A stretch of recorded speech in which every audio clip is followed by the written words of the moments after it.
Olá, turma, tudo bem com vocês? Vamos iniciar mais uma aula de história e o tema da aula de hoje é Revolução Francesa.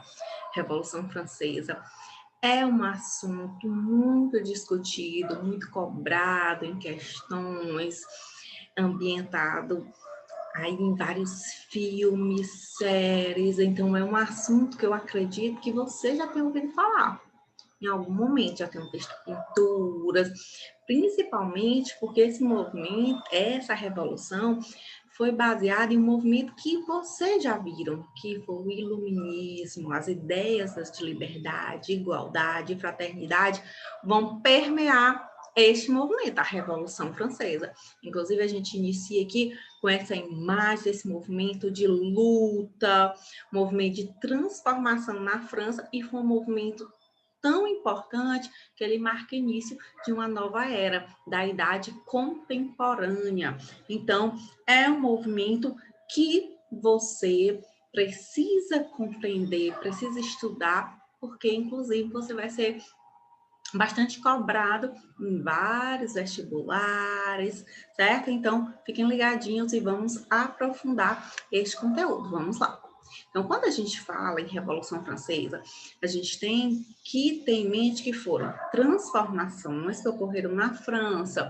Foi um conjunto de eventos que se inicia no ano de 1789 até 1799, e que esse movimento ele altera tanto o quadro político, econômico e também social da França. Então, vai ser uma transformação, como vocês estão percebendo, em vários aspectos do período aqui da França, e depois esse ideário vai se espalhar para o mundo inteiro.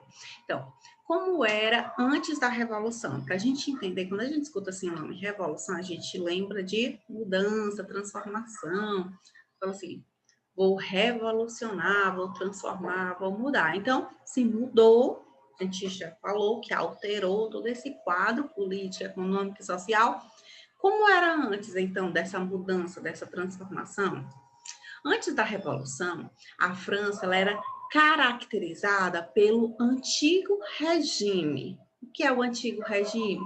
É o absolutismo monárquico, que vocês já viram também, aquela forma de governo onde o rei tem total poder em suas mãos. O mercantilismo, que é a doutrina econômica em que o Estado controla toda a economia, e a sociedade era dividida em estamentos, em classes sociais rígidas e desigual, uma tendo mais poder do que a outra, tendo privilégios, enquanto a outra classe é bastante explorada. A Revolução, ela rompe com o antigo regime, que dominava toda a Europa desde o século XV, tornando-se, assim, um importante marco histórico. Tanto é, que eu já falei para vocês, que esse movimento revolucionário, ele dá início a uma nova era, que é a Idade Contemporânea. E a Revolução Francesa, ela inspira várias reformas em outros países, como a independência das colônias espanholas, a própria proclamação da independência no Brasil e vários outros que vocês vão vendo ao longo do estudo da história, tá certo? Então, embora a Revolução Francesa vai ser uma revolução de caráter burguês, como a gente vai ver estudando esse assunto, mas a gente não pode deixar de destacar a imensa participação popular nessa revolução.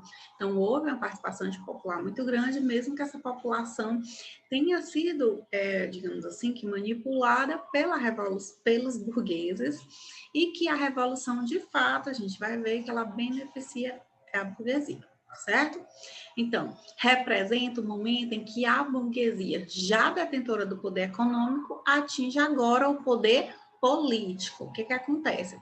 A burguesia, ela tinha um poderio econômico, ela tinha dinheiro, mas ela não tinha poder político, já que no antigo regime, quem manda é o rei, família do rei, no caso a nobreza. Então, a burguesia ela é desprestigiada politicamente, por isso que ela comanda este movimento revolucionário, inspirado nas ideias iluministas. Não podemos deixar de destacar esse fato bastante importante.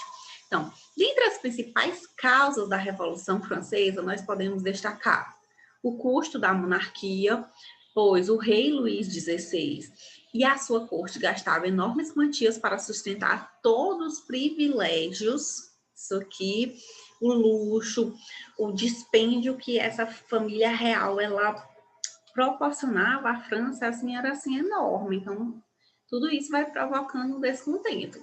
As ideias iluministas, que eu já falei para vocês, que também influenciaram demais, porque elas vão causar nas pessoas esse desejo de reformas políticas, econômicas, por causa dos ideais de liberdade, igualdade, fraternidade, que vai ser inclusive o lema da Revolução Francesa, e acabam estampando nas cores da bandeira da Revolução Francesa, que vai ser essa, o lema, liberdade, igualdade e fraternidade, e também o hino da França, certo? Então, vão anotando aí, é muito importante que você assista essa videoaula com o seu caderno em mãos e anotando, porque palavras ao vento são palavras perdidas. Você tem que registrar. Então, registrem aí as causas, o alto custo que a monarquia proporcionava, as ideias iluministas e outra causa aqui da Revolução Francesa, o gasto com as guerras, que pesou bastante na economia do país, visto que a França ela tinha participado da Guerra da Independência dos Estados Unidos e perdeu também a Guerra dos 7 Anos contra a Inglaterra, o que fez com que a França, que já não estava numa situação econômica muito boa, que já vinha gastando muito, agora chegasse a um ponto, digamos assim, bastante crucial. Outra causa foi o quadro econômico na França, que era péssimo, a população estava passando fome. A fome ela ameaçava essa população, por causa também das secas que prejudicaram a agricultura e acentuavam ainda mais a miséria. Então, havia escassez de alimentos, o que aumentava ainda mais a revolta da população, que, em contraponto, via lá a nobreza gastando horrores. Então, a população passando fome e a nobreza gastando. E a última causa aqui, e não menos importante, é uma das mais, assim, que inclusive ilustradas, discutidas, era como ocorria a divisão na sociedade francesa. Que a sociedade francesa, ela na época que anterior à Revolução, na França pré-revolucionária, não havia mobilidade social. E a posição da pessoa dependia do nascimento, ou seja, você nascia naquela grupo social, você morreria ali. Não havia essa possibilidade de você mudar de classe social. Então, era uma situação muito delicada que a França vivia. Então, o que acontece?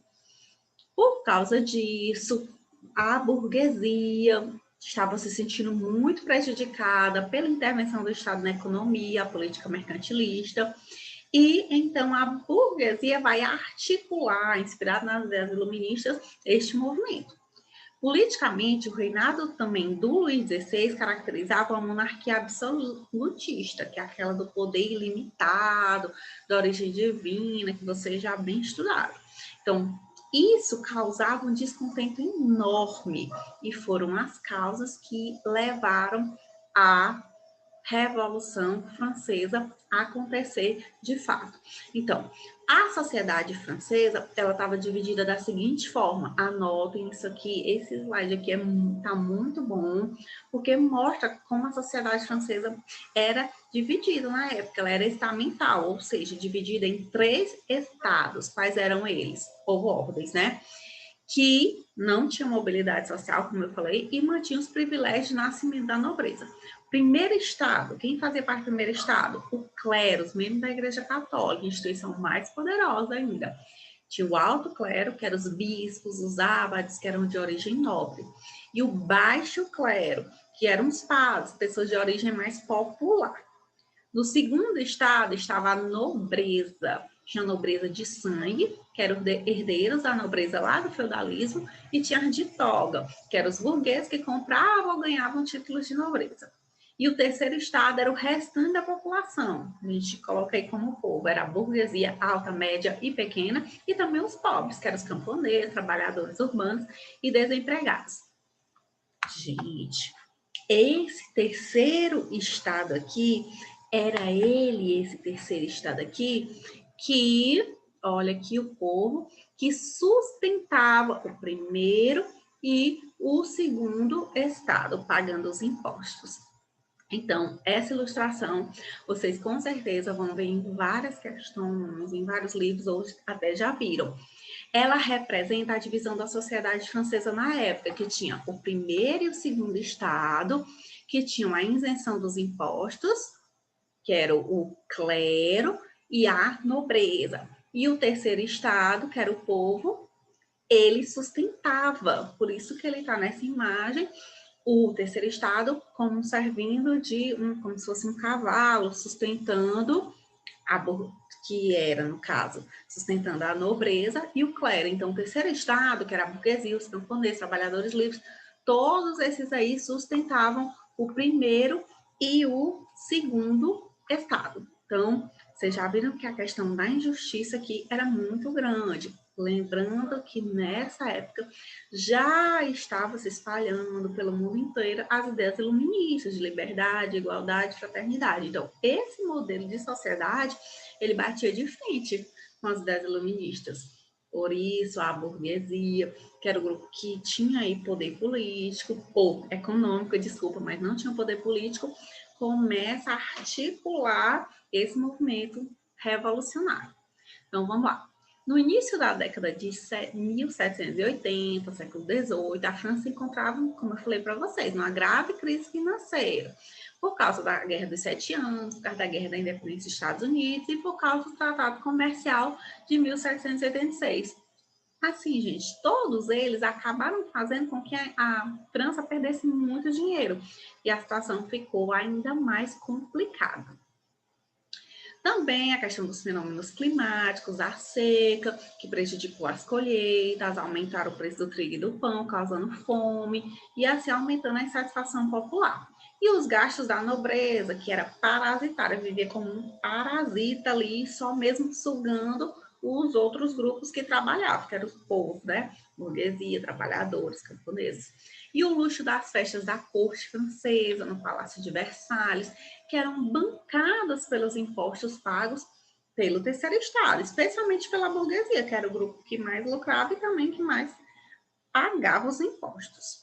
Então, essa insatisfação da maioria esmagadora da população contra a monarquia fazia com que a França tivesse aí um terreno fértil para que as ideias iluministas, que já estavam espalhadas, pudessem ganhar força. E começa, então, aí a revolução com o tema liberdade, igualdade e fraternidade. Tem essa pintura aí que é um dos símbolos da Revolução Francesa, mostrando aí esse processo revolucionário e a liberdade guiando o povo. Então, quais foram as etapas da Revolução Francesa? A Revolução, antes dela iniciar propriamente dita, ela começa com a Assembleia dos Estados Gerais, que foi em 1789. O que foi essa Assembleia? Acontecia de haver essa reunião dos 3 estados para resolver a questão dos impostos, para resolver questões mesmo particulares ali da França. O que acontecia? O rei convoca a Assembleia dos Estados Gerais, que era assim, uma reunião dos 3 estados. Cada estado tinha direito a um voto. Aí você diz, professor, cada estado um voto, mas o terceiro estado era a maioria da população, representava mais de 90% da população. Então, será que era justo mesmo o terceiro estado, que representava o maior número de pessoas, ter direito só a um voto? Não, né? Então, a burguesia que estava liderando o terceiro estado, ela queria uma votação agora por indivíduo, por pessoa, componente. o que levou a muita discussão, a violenta inclusive. E diante dessa impossibilidade de resolver esse questionamento, porque o rei não resolvia, o terceiro estado se separou dos demais estados, declarando-se em Assembleia Nacional Constituinte, que é a primeira fase da Revolução Francesa, que tem início no ano de 1789 e vai até 1791. A Constituição, ela representaria o fim desse absolutismo monárquico francês. Então, a primeira coisa que eles fazem é estabelecer uma Constituição baseada nas ideias iluministas para limitar também o poder do rei. Eles disseram que iam continuar com o rei governando, mas agora esse rei teria poderes limitados por uma Constituição. Então, em Paris, o povo invade uma prisão que era muito famosa na época, que era o símbolo do absolutismo monárquico na França, que era a Bastilha. Era uma prisão para onde eram levados todos aqueles contrários ao rei. Era uma prisão mesmo política. Então, a primeira coisa que eles fizeram foi acabar com essa prisão. Eles abriram a prisão, libertaram as pessoas, fizeram toda uma revolução lá para representar simbolicamente, assim, o fim do antigo regime. Inclusive, esse ato, a tomada de Bastilha, ele ficou muito conhecido e ainda hoje é comemorado na França como essa ideia de início de uma liberdade, desse processo revolucionário. Enquanto isso, na zona rural, os camponeses invadiram castelos, incendiaram plantações e massacraram membros da nobreza e do clero. Começa, inclusive, um período assim de grande medo. A população ficou um pouco assustada, porque a revolução, ela começou a ganhar, digamos assim, áreas muito violentos e que acabaram atemorizando toda a população, até mesmo alguns participantes da revolução. Olha aqui a imagem emblemática da tomada de Bastilha, que ainda hoje, como eu falei para vocês, esse ato é relembrado na França, é comemorado no dia 14 de julho de 1789, houve a tomada dessa prisão política, representando o fim do absolutismo monárquico, do antigo regime. Então, quais foram as decisões da Assembleia Nacional Constituinte? Foi que eles decidiram algo que eles decidiram que fosse emblemático também para o mundo inteiro, foi a Declaração dos Direitos do Homem e do Cidadão, onde diz que todos têm direito à liberdade, à defesa da propriedade privada. Também houve a extinção dos privilégios feudais da nobreza, houve a aprovação da Constituição Civil do clero, com o confisco das terras da igreja, da subordinação de seus membros ao Estado francês, tudo isso. E eles promulgaram a Constituição de 1791, que estabelecia o voto censitário e a tripartição dos poderes, ou seja, agora 3 poderes harmônicos independentes, assim como defendia o filósofo iluminista Montesquieu. Então, aqui está a imagem da Declaração dos Direitos Cidadãos, que, como eu falei para vocês, declarava que todo homem tem direito à liberdade, à defesa da propriedade privada. Quando a gente fala homem, é o ser humano, homens, mulheres, todos, certo?